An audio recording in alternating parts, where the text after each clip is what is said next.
And welcome back to Daybreak. We were talking about how we can't cure Alzheimer yet, but we can definitely prevent it. But now let's welcome another guest to our studio, Ms. DY Suharya. She's the founder of Alzheimer Indonesia. Good morning. Morning. How are you this morning? I'm good. Thanks. Fine. How are you? I'm good, basically, and it's very interesting. Yeah. Before the break, we talked to doctor how we can prevent of having Alzheimer. Yes. From Pocho, how is that? Risk reduction activities based on research has stated globally that physical activity, if you do it within 30 minutes a day or 150 minutes a week, it could reduce the risk of getting dementia approximately 30%. Wow. And so we're very proud that Dr. Ria Maria has conducted this experiment on the mild cognitive impairment in people who have diabetes. Before they receive a diagnosis on dementia, it could be prevented. It could, many things could be done, and one of them is the traditional Pocho dance. Very interesting. I think it's related to the brain, that you have to make sure on the movement, on the coordination, and all that. And if you do that consistently 3 times a week, within 3 months, so you might want to do it in your community and as your Ketua RT, RW, Lurah, and all that.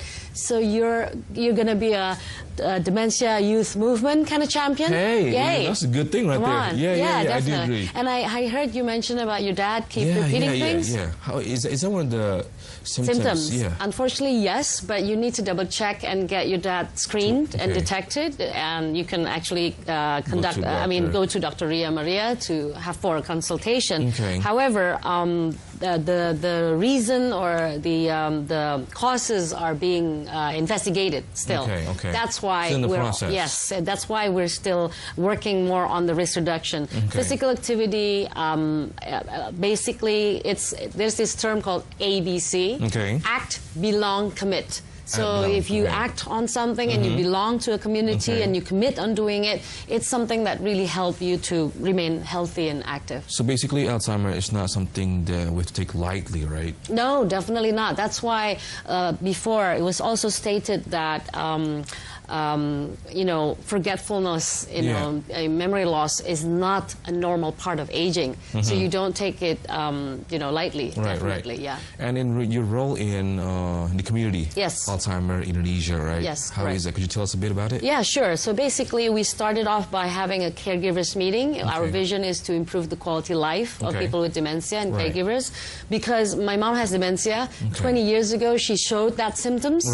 Instead of me understanding her or empathizing, there were some conflicts. True, I do agree. Exactly. Yeah, so misunderstanding. feeling like my mom is a drama queen and all that. And if I knew there's something going on in her brain, I would behave differently. So we started off this because I came back from overseas. Like I spent 10 years in the States and 5 years in Australia. And then I realized this is why my mom has been behaving weird, So I thought, you want to give something back to the people and do something. Yeah, because it really affected the quality life and productivity. So that's, I had my defense mechanism by going away overseas. Some people don't have that luxury, for instance. So that's why this community is established, because we care about people's mental health. And so from one in Jakarta, it's now spreaded in 7 cities. Wow. Salatiga, Malang, Surabaya, Bandung, How is that Depok, going so Jogja. far? They just basically, when we put it in Facebook, we put it in a website, people just came and say, hey, I can relate to you. And all that, can I do something like what you're doing and all that? So it was good feedback, basically. Absolutely, yeah. It's actually a lot of excessive awareness raising conducted, and people are just jumping in and say, I want to do something. I think my parents are behaving this way, and what can I do? And so that's why we're really aiming having youth people join more, and people who's in the sandwich generation, like have a kid and also have a parents. They need to have a support system. So basically, the Alzheimer Indonesia, you guys have clinics or what? people can go there. And do they have to pay for it? Is it for free, or how is it? So the caregivers meeting is conducted once every first Saturday of the month. People can donate, and basically it's based on donations. But we do seminars and workshops that people pay for getting some skills and knowledge transferred and all that. We also do some counseling or educational session. For instance, Pa Ahok, the governor DKI, supported us and declared that Jakarta will be a dementia-friendly and age-friendly city last September. And we're working on some programs to make schools, students have these educational sessions to know the 10 symptoms of dementia. And they can also always go to our website and all the link in social media. Talking about 10 symptoms, and could you tell us a bit about it? I saw you gave me a brochure. It's Indonesian is fine. Yeah, it's in Indonesian. What are the 10 symptoms? Basically, it all boils down to 3 components. Basically, it's a neurodegenerative problems in the brain, and it's affecting memory, it's affecting executive decision, and it's really also affecting emotion. So, so that's why repeating things, it might relate it to the memory loss, and then the up and down temper, it would relate to the declining function of the brain and the emotion. And so, for instance, we did a educational session on these symptoms to 10,000 students in Jakarta, and that's how we got some inputs from the students saying, oh, no wonder my parents are arguing every day, my dad is stressed out, my mom is divorcing my dad because he just got laid off. It becomes like a drama. This music helps.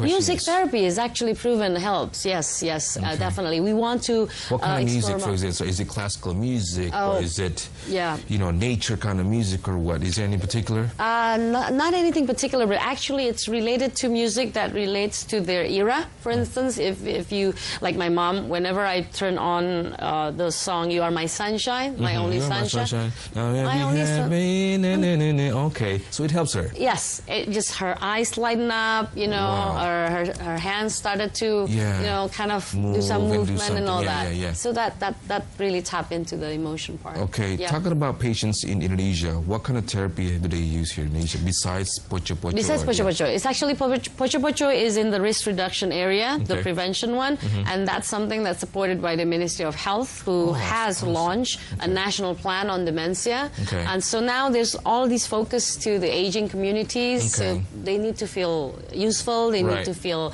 their life is beneficial and needed and all that. So so it's basically the therapies are, once you're diagnosed, you have to do all these occupational therapy, physiotherapy and all that. So And any last words for the viewers at home, how to prevent, or messages that you want to say things? It's basically do not underestimate memory loss, and please act on it, like get a screening, early detection and all that. You can contact Alzheimer Indonesia, Facebook, or www.alzheimerindonesia.org to seek help and support, getting counseling or session with a doctor, or go to our educational session. And please remain healthy and stay active, happy, and avoid stress and depression. We'll try. Yes.